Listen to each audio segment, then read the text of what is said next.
மயிலாடுதுறை மாவட்டம் சீர்காழியில் நாடார் மக்கள் பேரவையின் சார்பில் ஜூலை 15ஆம் நாளான பெருந்தலைவர் காமராஜரின் பிறந்தநாள் கல்வி திருவிழாவாக கொண்டாடப்பட்டது. நிகழ்ச்சியில் கலந்து கொண்ட நாடார் மக்கள் பேரவை மற்றும் இலவச சட்ட உதவி சங்கத்தின் நிறுவனர் திரு கராத்தே ஏபி ராஜா பெருந்தலைவர் சிலைக்கு மாலை அணிவித்து மரியாதை செலுத்திய பின்பு நம்மிடம் பேசியது. வணக்கம்.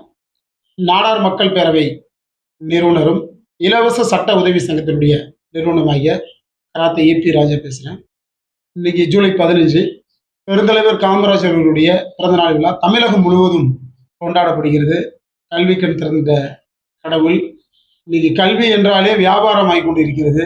ஆனால் அன்னைக்கே பிள்ளைகள் எல்லாம் படிப்பதற்காக உணவளித்து அவர்களுக்கு சாப்பாடு அளித்து பெருந்தலைவர் காமராஜர் வாழ்க்கையில் விளக்கேற்றினார். கல்வி ஒன்றுதான் வாழ்க்கையில் முன்னேற்றம் என்ற ஒரே காரணத்தினால் பிள்ளைகள் கல்வி பலர வேண்டும், முன்னேற்றம் அடைய வேண்டும் என்பதற்காக அவர் தன்னுடைய முதலமைச்சராக இருந்தபோது முதல் ஆணையிட்டது பிள்ளைகளுக்கான இந்த கல்வி திட்டங்கள் தான்.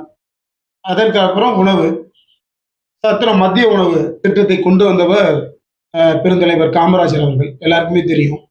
ஏன்னா பிள்ளைங்கள்லாம் ஒரு தடவை காமராஜர் அவர்கள் அவர் ஊருக்குள்ள ரோட்ல போகும்போது பிள்ளைங்கள்லாம் விளையாடிட்டு இருந்திருக்கு, மாடு வச்சுட்டு இருந்திருக்காங்க. உடனே அந்த பக்கம் போய் அந்த பிள்ளைங்களை பார்த்து ஏன் பண்ணீங்களா ஸ்கூலுக்கு போலையா அப்படின்னு சொல்லி கேட்டிருக்காங்க. அதுக்கு அந்த பிள்ளைங்கள்லாம் சொல்றது, மாடு மேய்ச்சா சோறு கிடைக்கும், நாங்க ஸ்கூலுக்கு போனா எங்களுக்கு என்ன சோறா கிடைக்கும் அப்படின்னு அந்த பிள்ளைங்க சொன்ன உடனே காமராஜர் அப்படியே யோசிச்சிருக்காரு. உடனே அதுக்கான சொந்த அமைச்சரை கூப்பிட்டு இந்த குழந்தைங்களுக்கெல்லாம் எல்லாருமே மதிய உணவு ஏற்பாடு செய்யுங்க அப்படிங்கிற மாதிரி உடனே அதை ஆணை பிறப்பித்து அந்த திட்டத்தை கொண்டு மதிய உணவு திட்டத்தை கொண்டு இன்னைக்கு பிள்ளைகள் எல்லாம் கல்வின்னு எடுத்துக்கிட்டீங்கன்னா அதுதான். ஏன்னா இன்னைக்கு கல்வி வியாபாரம் ஆயிட்டு.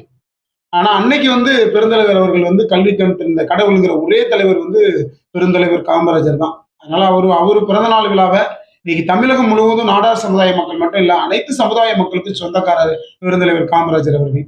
அவருடைய பிறந்தநாள் விழாவை எல்லாரும் விமர்சனமா கொண்டாடிட்டு இருக்காங்க. இன்னும் வரும் காலங்கள்ல அதிகமாக தான் இன்னைக்கு கொண்டாடுவதற்கான வாய்ப்புகள் நிறைய இருக்கு. எல்லாரும் நாங்க பள்ளி கல்லூரிகளுக்கெல்லாம் சென்று பெருந்தலைவர் காமராஜருடைய வாழ்க்கை வரலாறுலாம் எல்லாருக்குமே நாங்க புஸ்தகமா கொடுக்க போறோம்.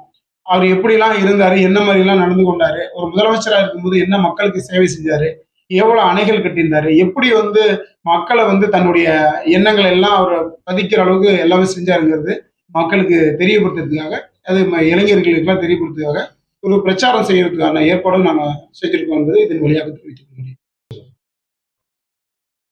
கருப்பு நிறம் கருணை மனம் கொண்ட பெருந்தலைவர் காமராஜர் புகழ் ஓங்குக.